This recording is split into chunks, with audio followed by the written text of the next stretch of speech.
Hey everyone, well I've popped out to the local Waterhays Castle here just for a few hours. I've been busy working a lot lately and I thought I'd just come out for a few hours. Now I know it's been very quiet on these waters lately over the last few weeks, and that's obviously due to the heat.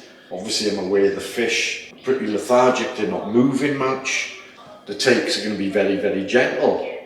So what I'm doing is I'm getting out and I'm setting up to fish obviously a lot slower and a lot deeper, and I'm using the floating line. Obviously a lot of the waters at the moment are either shut in due to the heat or the weed, because obviously when we get this time of year a lot of waters struggle with the weed. We're very lucky here because the temperatures on the water are not, when I checked it last week with the temperature out there, it was still pretty damn good. And I'd say it is probably still now. Now we're very exposed on this water, so temperature isn't as big an issue as a lot of waters around the country. But the fish are still behaving in a similar sort of way. They're not feeding on much, they're not moving around much. It's very slow, so it's quite hard to tempt the fish. So obviously the best time to get out at this time of the year is really the first couple of hours in the morning, probably the last few hours of the evening. What we'll do is just get set up, we'll give it a go, and then we'll see if we can move a few fish. But I know everybody that's just looked in the logbook there now, but basically the whole thing is just, there's a few fish coming out then, and then it's all zeros, there's nil. I'm going out and I'm watching these people fishing, and some of them putting lines out on floating lines and they're stripping really quick. Now if you're going to fish that method, you do like what Justin does. What you're doing, you're looking for the odd few fish out there that are still cruising about. So you need to cover the water, you need to move about, move quick and cover that water. Because there's going to be fish out there that will chase and move that bit quicker. So you've got a better chance of picking them up if you're going to move around in the water. And this is what Justin does, and he gets higher numbers. More often than not, it's your presentation, it's where you are and the pace that you're moving more than the pattern.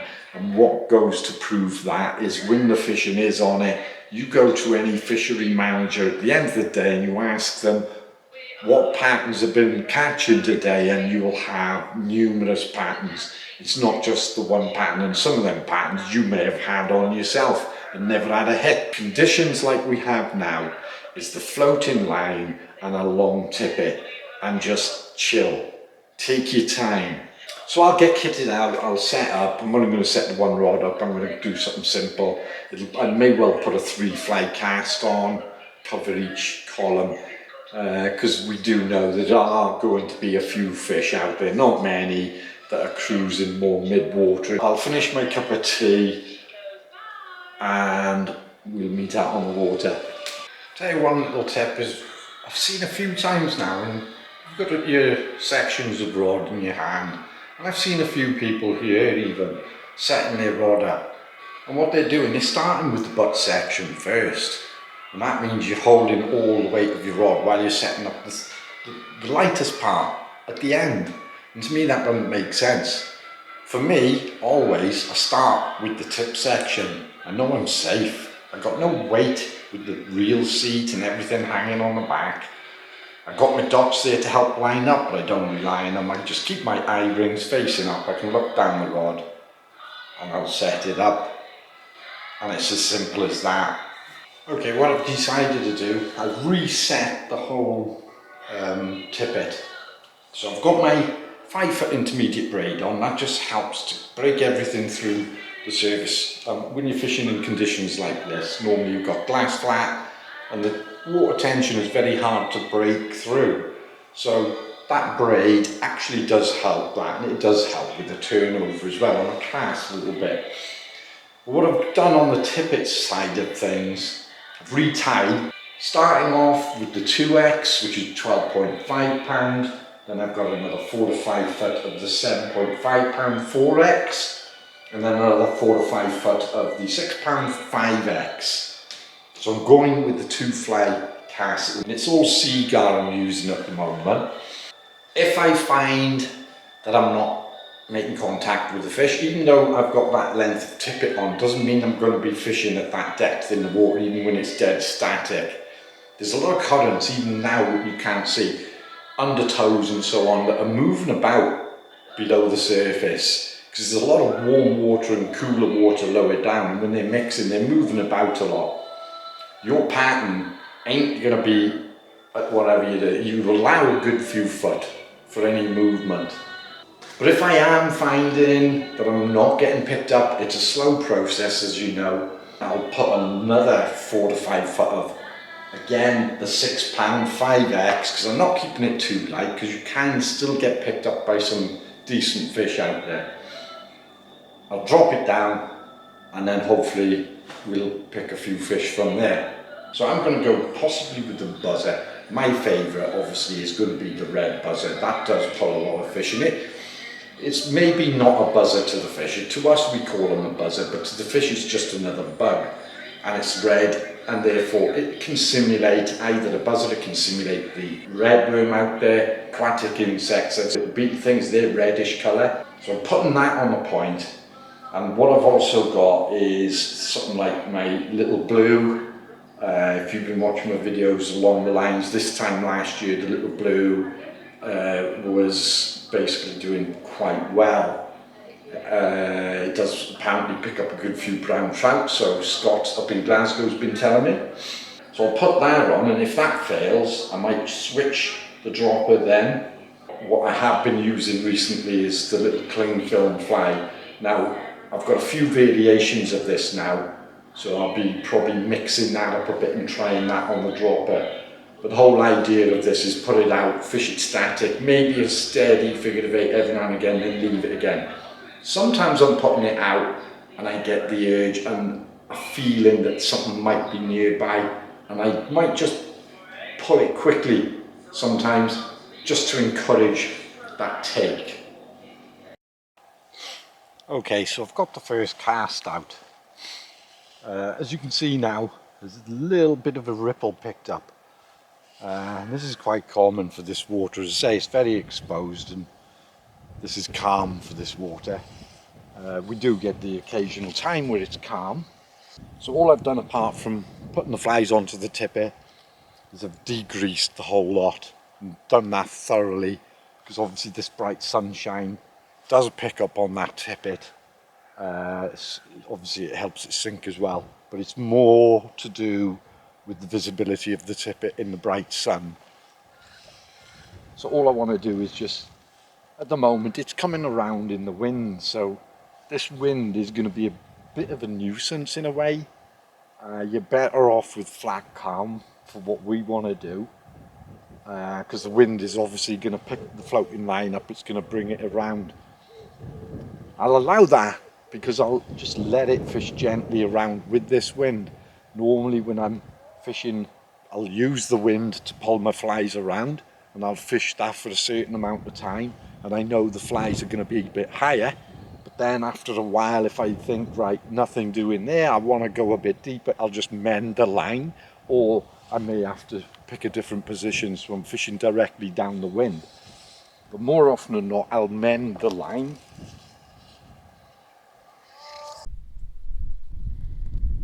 Look at that, right in front of me there.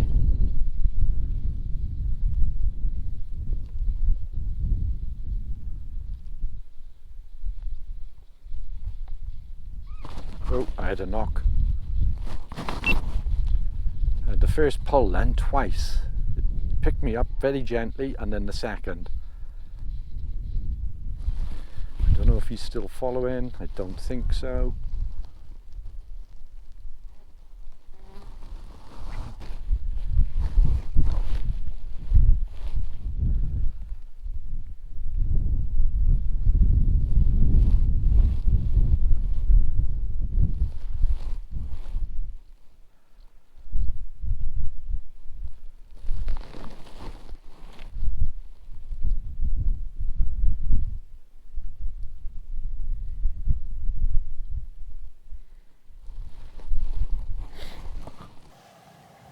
actually I was getting a bit carried away there. It's only because I've had the one little pull or two pulls, and I'm thinking of already going higher.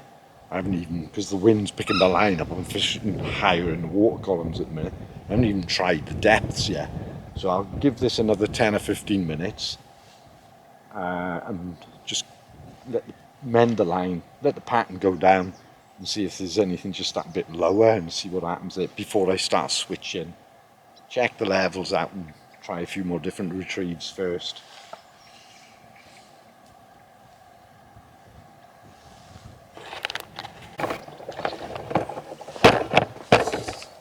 Yeah, our first fish, just leaving it almost static, not static, but it was pretty static, and I was just keeping contact with the fly. Left it go down that little bit. You can certainly tell this fish, he isn't fighting too hard at the minute. He's fighting hard enough. You know, they're hard fighting fish in here, but they're not what we normally experience. Okay, so that's nice to just get that first fish, and I think we've been at it now probably a good 15 minutes.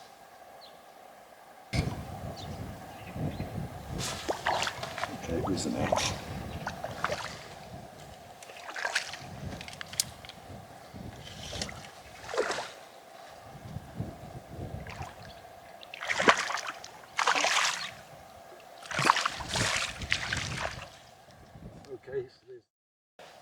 Okay, that fish then, that picked up the red buzzer. That might be a 16, or is it a 14? Light wire hooks, because I try to keep my buzzers lightweight. Allowed slack line on the top before the wind picked it up, just to allow it to get down a little bit. And once it was down, it was a matter of just getting steady figure of 8 just to get that contact. It wasn't a really heavy take, it was just a slight tightening, and then what you're doing is what we call, a lot of the times you just pull in as you're leaning in. Pull with the line, it's a line strike we call them. So you're actually going to pull, but the thing is you don't want to be too aggressive, you don't want to be heaving it neither. Just, you can feel the weight on there of the fish, so just pull it, so you're just making sure the hook's going in a little bit, and that's all it is. But if we're going to do too much of this, because a lot of the times the fish out there at the moment, they're moving very slowly, they pick a fly up, and more often than not, they're picking it up before you even know it. Before you even see that line move, any slack in that tippet out there, and you've got longer tippets and all, there's that bit of slack there. That fly line isn't going to register when they're actually picking up. What you're seeing is when the fish has already picked it up and it's starting to move off, and then you see the line move. But by that time, the fish feels the weight on the line, and then it's dropping it again. And this is probably if you're out there and you see it move and you go to strike and you miss in, and if you strike you might miss anyway. But this is what's happening, the fish are picking it up before we even know it. Any little movement there, and that is probably just as the fish is going along, and it, as soon as it feels that weight of the line, as I say, that bit of resistance, it's a bit unsure, it'll drop it. Okay, what I've done is just switched location a bit, try it over this side a little.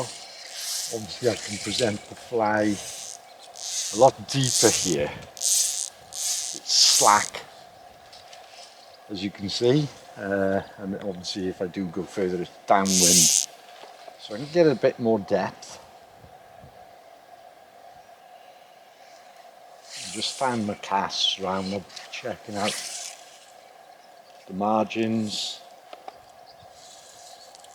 if there's a few fish moving around in the margins.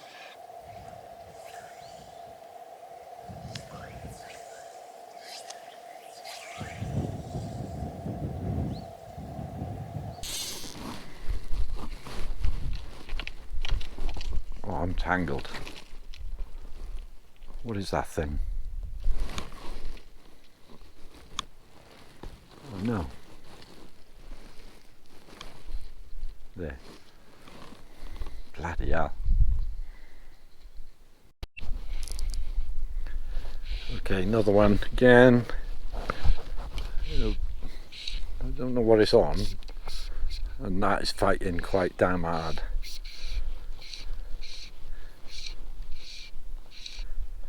One of the main bearing is it's the buzzer again. Yeah, I was letting it sit out there, making the most of this slack water so I could get it really deep, and then once it was down, just a steady, slow retrieve in to draw it up towards the top. Damn, my net. I'm gonna have to let this fish just run for a while. I've got to get my bloody net.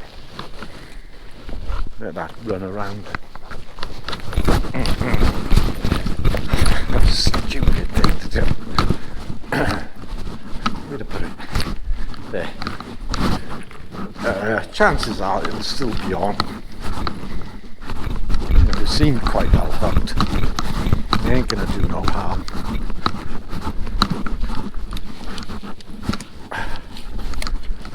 That there. Yeah, line seems quite taut. Still there. I've done that quite a lot actually, leave slack line. It doesn't really harm. I think you've got more chance of the hook coming loose when you've got more resistance.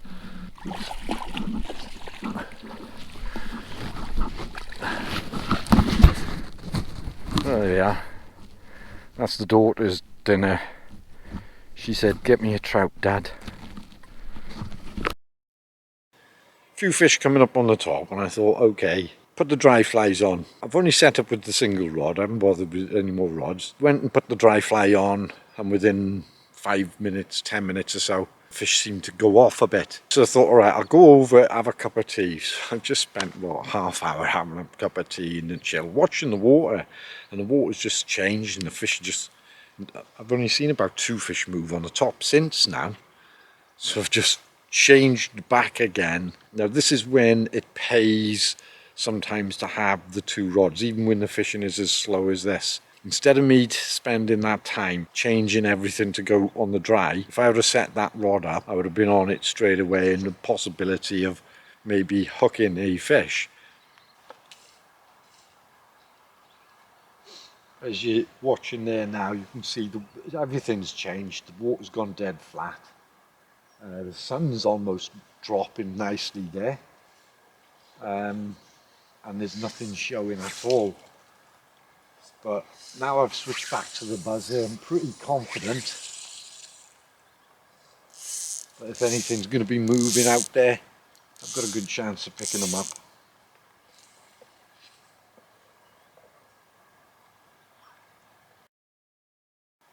Okay, time's moved on a bit now. I've just spent the last half hour not a touch, and there's a few fish now starting to move on the top, them sipping fish, but I can't be bothered to change the rig, and I did tell the missus that I'd be a few hours, but I've enjoyed it. It's coming out, and I've got to be honest, I don't really want to give up. I want to keep going, but I did promise her, and the thing is, you break these promises, you won't let me out again.